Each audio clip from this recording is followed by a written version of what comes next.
I remember taking part in quite a well-known television show, and you had to prepare something in order to be able to take part. So I decided that I was going to actually prepare what they wanted me to prepare. The plan was for me to get there quite early, so I'd be at the front of the queue. And it didn't really work out that way. I got there, but I got there in time, but not as early as I wanted. So when I got there, the queue was an average size queue. So after about being there for like 10 or 15 minutes, somebody came out and said, so who's baked the cake then? Because we were supposed to bake a cake. So I had, so they took me out of the queue. Next minute, I was at the front of the queue.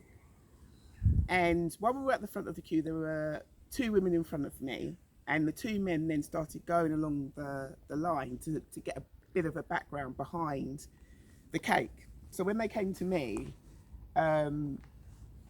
they opened I had to open up the lid. I was really embarrassed with the cake because it didn't look that great, but I was just basically having fun with it because it was, you either had to bake the best cake or the worst, and mine was, I put it under the category of being the worst cake.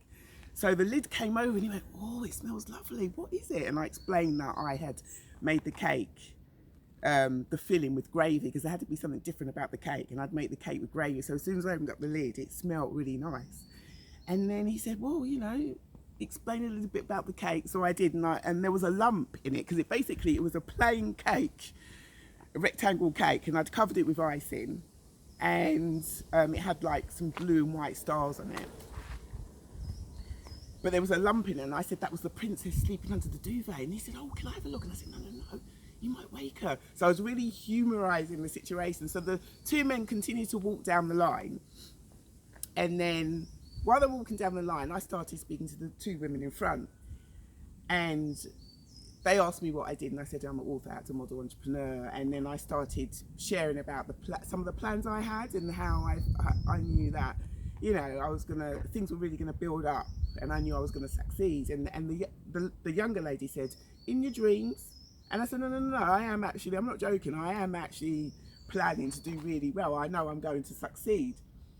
And so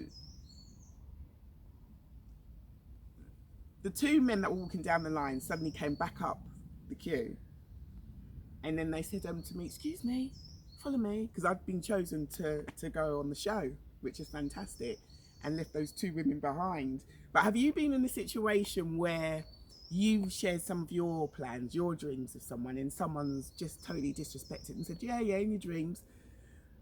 Basically what they're saying, yeah, I'm sure that's going to happen. Don't forget to comment on my page, welcome Rosalind Roberts, to like and even share.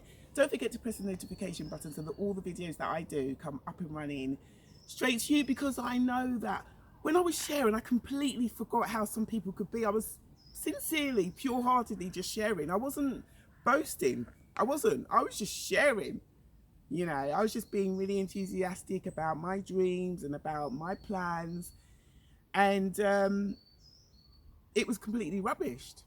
But maybe, because sometimes people look at their lives and feel like they're not doing very well, or maybe they had a dream and couldn't fulfill it. Or maybe they did have a dream and someone said, yeah, as if. And it just completely knocked them off, and they decided not to go ahead with this plan because they're getting so much discouragement. So, you know, maybe that's all they know what to do now, to discourage, because they were discouraged. So, you know, but I'm just sharing to encourage you, if you have a dream, continue, you know, to go ahead with it, because like I've said many times before, you just got to believe in what you're doing. You got to stay focused and go for it, and something big will happen. If you've got a little dream, the little dream will come true. And if you've got a big dream, then the big dream will come true. If you've got a gigantic dream, then the gigantic dream will come true. It depends what's in your mind, isn't it? All you got to do is just go for it and reach for the stars, and I'm sure you'll do well. But I look forward to hearing your comments. Take care. Speak to you soon. Bye bye.